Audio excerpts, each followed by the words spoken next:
Welcome to the Packers family. I am Damon. I'm Christian. I'm Luke. And today we are going to be analyzing and making our game picks for the divisional round weekend of the NFL playoffs. This is known to some people in the NFL and football fans, NFL fans, as usually the best weekend in sports. Because usually you'll have a wild card game, everybody gets really hyped about the wild card weekend, and then it's a letdown. Then we get to this year, right? Super wild card weekend. And as I said in my reaction video, it really wasn't so super. And so I'm going to stop refraining from calling super wild card weekend super wild card weekend. It's simply wild card weekend because it's usually filled with junky games. But then we get to the divisional round. It's not so junky games anymore. We got some good ones in front of us. And to be honest, there's one game I still have not made a decision on, and I will be making a decision here in a little bit. But before we get to that point, we're going to start with our first matchup, which is the Cincinnati Bengals at the Tennessee Titans. We got the upstart Bengals off their tight win over the Las Vegas Raiders coming into Nashville. We'll see the health of Derrick Henry is first and foremost what will happen with this matchup. Been in practice. We'll see his game status. He'll probably go, but they got him and Deontay Foreman in the backfield, and they're getting healthier with Titans are, that is, with A.J. Brown and Julio Jones at receiver. And we know what the Bengals are. They did lose one of their D linemen to injury, but it looks like will be getting Trey Hendrickson back this week. So this Saturday afternoon game, my pick will be the Titans. That defense, Jeffrey Simmons, Kevin Byard, they've been pretty good all year, and I'm gonna roll with them to move on to the AFC Championship. I've been back and forth on this pick, but I'm going to stick to my guns here. What I told you last week, I think Joe Burrow goes into Nashville and he gives the Titans their loss. I think that defense is a little underrated for the Bengals. They've been solid this year. They've had some key injuries here and there, but there's just something about that connection with Jamar Chase and then Joe Burrow. It's almost like a Rodgers to Adams type of connection that is what we're seeing this year. He can throw all the throws. He had that back shoulder one last week to him that I was like, man, that looks just like Tay and Rodgers out there doing it back, and that's going to be my key right there. If they can get the run game going with Mixon, and good luck stopping Jamar Chase. I mean, he's been pretty much unstoppable all year. I think they can do enough to pull up the upset here and go on to the AFC Championship, which would be a story for a rebuilding team this year. Yeah, I don't know if anybody's actually saying anymore anyway that they're a rebuild type of team. They've really showed out this year and proven that they are definitely belonging in the playoffs this year, and they're probably there's no probably about it. They are definitely the best team in the AFC North at this point in time. I'm sure if the Ravens got their stuff back together, maybe they'd had something to say about that. But this year, at this moment in time, the Bengals are looking to seize that opportunity that they were given. However, they're coming up a really good team in the Tennessee Titans. And you look at them, nobody's really talking about the Titans. Like, I don't remember the last time a first seed has gone under the radar so much like the Tennessee Titans. And you look at them and you're like, well, who are they? You look at the Tennessee Titans. I think about the team the Packers played last year and how we just wrecked them at Lambeau. And I remember talking with people last year. I'm like, man, they don't have a good defense anymore. A year later, that defense, man, they're really good. Those safeties are really good. That line is really good. They know how to play. They know how to shut things down, right? Now, they have let up some opportunities to some of these teams they shouldn't have, and their defense didn't show up. I mean, they lost to some couple of really easy teams they shouldn't have lost to. And you ask yourself, who are these guys? And at the beginning of the year, in a really funny moment, we were making our game picks, and Christian said, Titans, I don't trust you. You are sus. And you're like, I don't even know why you're sus, but I just don't trust you. And there's just something about the Titans. Huh? I still don't trust them. And that's the thing. I don't know if I trust them. there's no reason to trust them. And maybe it's because, hey, they're the number 1 seed. But how many like actual big time games have they been? I look at that and I think, how many like primetime games have they been in? So maybe I just don't know them as well as I think I do. But I haven't seen enough from them. And then I see the Cincinnati Bengals, and it's like, man, they've been really hot lately. But they're still the Bengals. Like there's something I'm hanging up on about them being the Bengals, you know? And it's like, I know that organization. They are the Cincinnati Bengals. They're in Cincinnati, Ohio, and they don't have an indoor practice facility. I can't trust the Bengals either, though. Now, but I can trust the players. Derrick Henry, I know he's injured, but I trust Derrick Henry. If he's out there, and if he's at 80%, he's even close to being 80%, he's going to wreck. All right. Ryan Tannehill.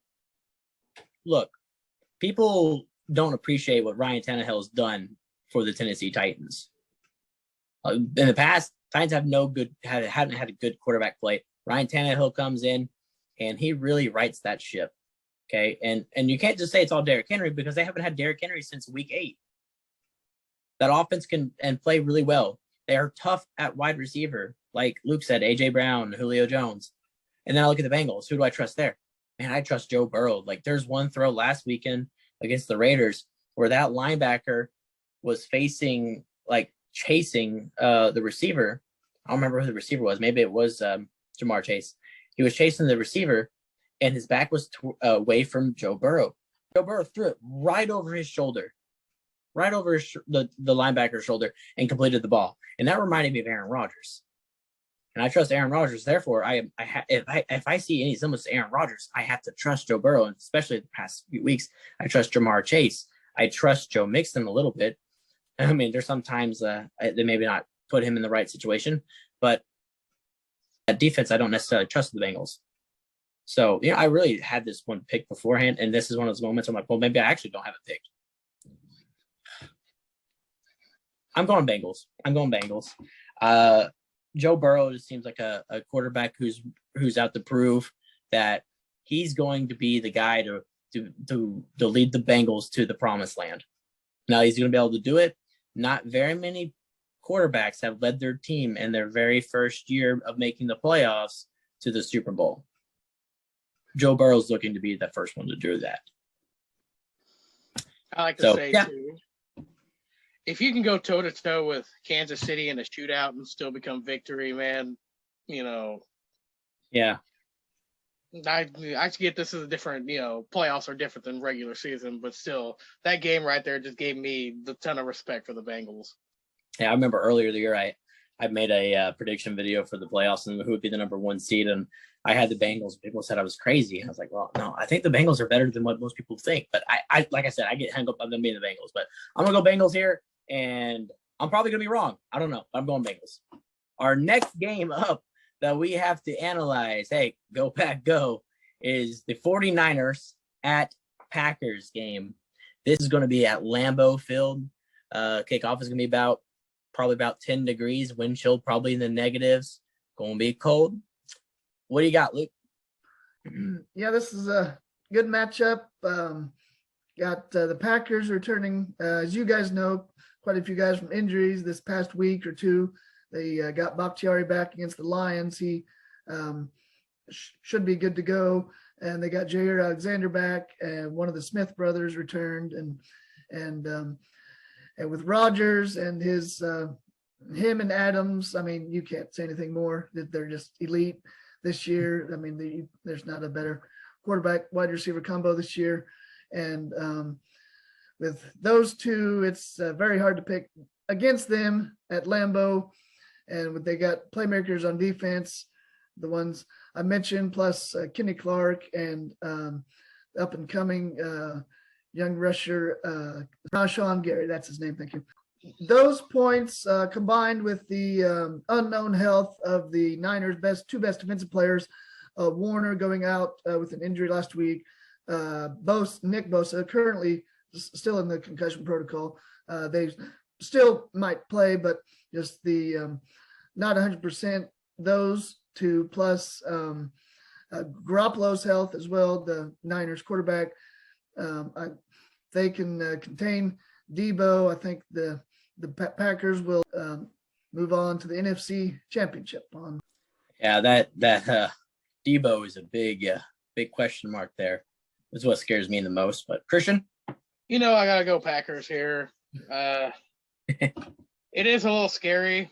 We basically have emotional damage when the Niners come play us in the playoffs all the time. I think Rodgers is 0-3 against the Niners in the playoffs, actually. But this Niners team isn't the same Niners team of past, that ran over us all in the NFC Championship game. And, back when Kaepernick was back in there, those are definitely not the same type of teams now. But as long as we just stick to our game plan, we're going to have to run the ball, I think, more, because we're going to have to keep the Niners off the field too, just as much as they're going to want to keep us off the field.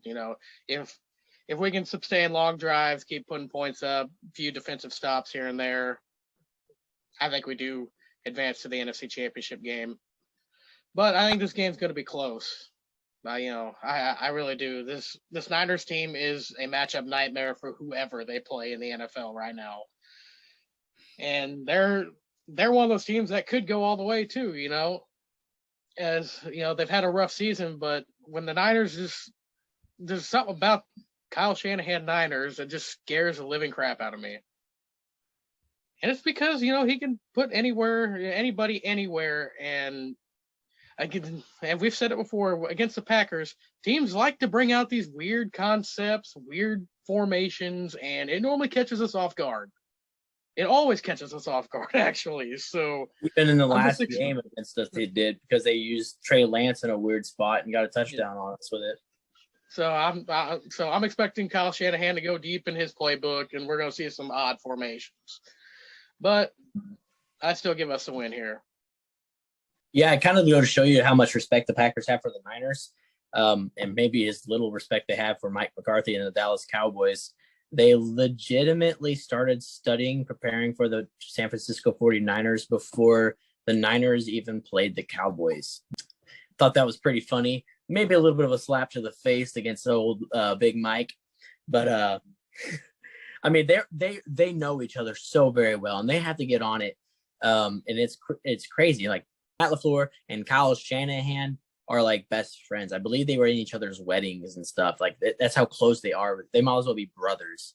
And they know each other so well. That's what makes it really scary, because, I mean, you can have the Niners go against somebody else and the Niners can get blown out. But as soon as they play the Packers, because Matt LaFleur is the head coach, Shanahan knows Matt LaFleur. Well, you know what? Matt also knows Kyle. And so he's got a little extra step on Kyle. Not to mention the 49ers, they've been on the road 5 out of the past 6 weeks. And now they're coming in on a short week against a rested team at Green Bay and chilly weather and stuff. That's not going to necessarily help a team that's suffered from injuries. And with the Packers getting healthy, that's going to help it. But I really have 2 words that defines why I think the Packers are going to win this game. The Quad Father and Quadzilla. I think it's going to be through A.J. Dillon in that cold, and nobody wants to get hit by such a beast runner like A.J. Dillon. And I think that's where it's going to come down to. Everyone talks about the 49ers run game. Nobody talks about how good the Packers run game is. And it is really good between Aaron Jones and A.J. Dillon. And I think it's going to come down to that.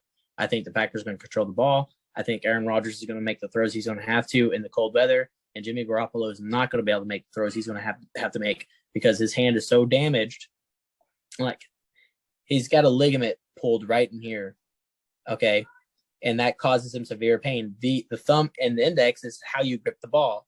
And he hasn't had any problem gripping the ball in indoor areas or when it's nice and warm outside or whatever. But when it's 10 degrees outside, that ball is hard and it starts to get a little slippery at a certain temperature, and you don't have as good grip right here. That's why I'm kind of surprised they're not going with Trey Lance in this game, and maybe they eventually do. But because of all those reasons and all the injuries the Niners do have, and I am a little biased, I love my Packers. There's so much riding on this playoff run. I have to go Green Bay. Go Pack, go.